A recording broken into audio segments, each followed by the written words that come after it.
It's no surprise that e-commerce has been gaining ground here in the Philippines, but payment options continue to lag in efficiency. Now, here to chat with us more on how Dragonpay hopes to change that, we have with us live in studio Dick Chiang. He's the founder and COO. Thank you for coming, Dick. I just wanted to jump in. You're also the vice president of the Digital Commerce Association of the Philippines. That is so I correct. wanted to start broad on the general, e-commerce space. Now, there's a big boom, but payment options are still such an issue. Most things are still cash on delivery. What is hindering, the financial space from catching up with the e-commerce space? Well, I think in a lot of ways, the reason why people choose COD is still a matter of trust. A lot of people don't trust that when they buy things online that it will get delivered, or even if it does get delivered, that it's the item that they requested, right? So they want to see the item first before they actually pay. Of course, it's a big headache for the merchant side. A lot of things can go wrong when you go through that route. It's quite expensive. There's a lot of returns. But I think eventually it will take some time, but the Philippine market will eventually get used to it and the market gets educated. And I think COD eventually will start going down. But for now, it's still the most predominant form of payment. So is it a matter of trust and a cultural issue that Filipinos have, and that's what we need to, let's say, jump on? Or is it an infrastructure issue of the financial space? It's both. Given that there's only about 25 to 30% of Filipinos with a bank account and maybe about 5% with credit cards. So a lot of people still deal with cash.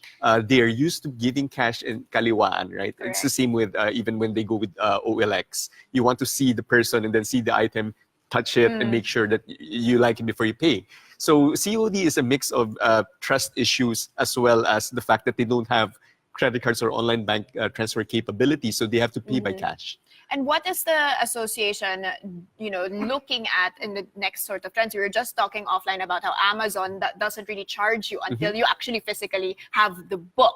What is the trend that's going to change the shift from having to pay on cash when I get the thing, or being able to pay online already? Well, I think even though it's going to take quite a bit of time for people to get used to it, but I think online banking eventually will start getting more and more acceptance, especially as we were talking earlier about things like InstaPay and PesoNet.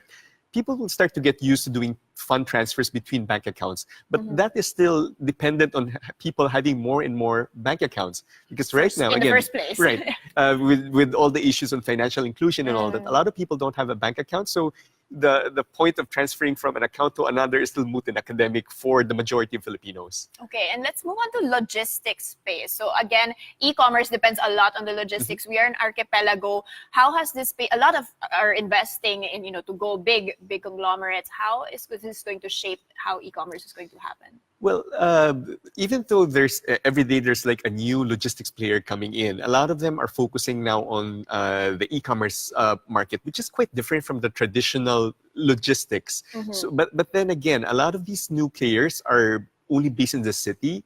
So if you're still looking at sending goods to remote areas, you're still very limited to the big established couriers. And a lot of them have not really adapted quite well to the way e-commerce works. And the way things are going right now, people are pushing for more and more things like same-day delivery, which in the case of the Philippines is very difficult to do. And quite expensive as well.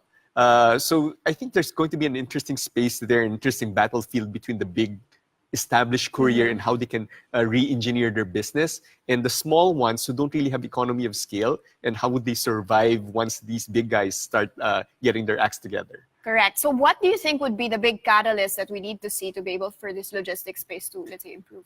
You already have investments infrastructure, I would say, definitely infrastructure. And the fact that we are an archipelago, they are dependent also on the airlines and shipping the goods to the next island, right? But the road network definitely needs to be improved. In a way, I guess the bad traffic situation here in Manila is both a bane and a boon to e-commerce, because people don't like going out now, so they would rather order online. But then again, because of the traffic situation, it's quite expensive to move the goods around, especially if you're ordering bulkier ones, which the motorcycle guy just can't carry behind his back, right? Interesting. Now let's move on to Dragonpay. I was looking at your platform, and I want you to nuance how this differs from all the other platforms that are already there, especially PayPal or GCash. Okay. Well, Dragonpay is really bragging aside, we're more of a one of a kind. We focus really from the start to be in the space of what we refer to as alternative payments. Okay. This broadly means anything other than credit cards. So people can pay through anything from online banking, over-the-counter cash payments, ATM payments, mobile payments. So we accept all of these other options for people to pay, which includes, among other things, GCash and PayPal. Okay. And in fact, we're one of PayPal's largest local partner. We're a PayPal Platinum partner.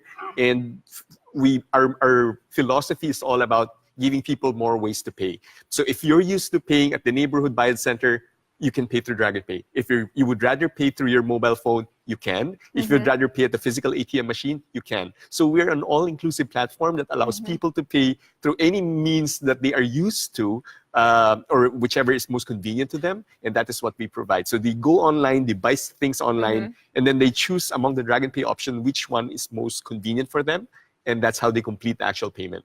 Okay, and explain to me how the fee structure would then work, especially your business model. Do you collect fees from the merchants themselves, or does the consumer have to pay a certain fee to be able to access this Dragonpay network? Yes, we do follow the typical credit card model wherein it is the merchant that absorbs actually the fees. So the end user normally doesn't have to pay anything. They just go to the nearby pawn shops, convenience stores, supermarket to pay the actual amount that they purchased. And our fees are also quite unique. We charge a flat fee that ranges anywhere from 10 to 20 pesos, depending on where the payment came in from. So this is also kind of different from credit cards, wherein they usually charge a merchant discount rate, which is a percentage of the amount.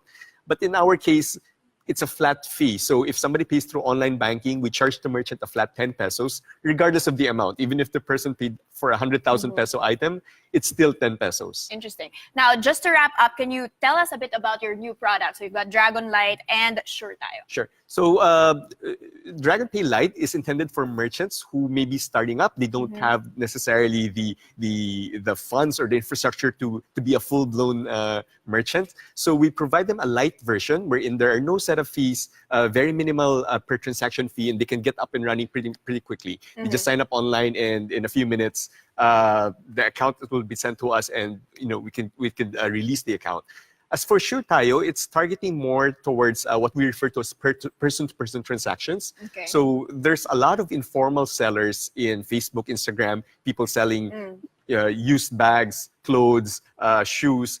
And the problem here that we see is when you see somebody selling on Instagram, you don't know that person. The person is not may not be a registered business. So you don't really trust if you send money to the bank account or pera padala, whether that person will actually ship the item. So where Dragonpay comes in is we act like as an escrow service sitting in between. Okay.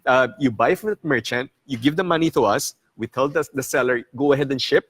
And once you confirm you have received the item in good condition, that's when we release the money to the seller. Okay. So it addresses one, the trust issue. And second, it addresses the issue of convenience of payment, because normally when you deal with a personal seller directly, they may only have like 1 or 2 bank accounts that you have to find the bank and make a deposit to. But through Sure Tayo, because it's running on the Dragonpay platform, basically all our payment options are there. So you can pay using any method that you would want to pay that Instagram seller. Very interesting time for disruption in the e-commerce space via financial payments. Thanks so much, CEO of Dragonpay, Dick Chiang. Thank you, Danie. And after the break, Alibaba earnings disappoint, and they're pinning the blame on uncertainties in the global economy. We'll have that story next.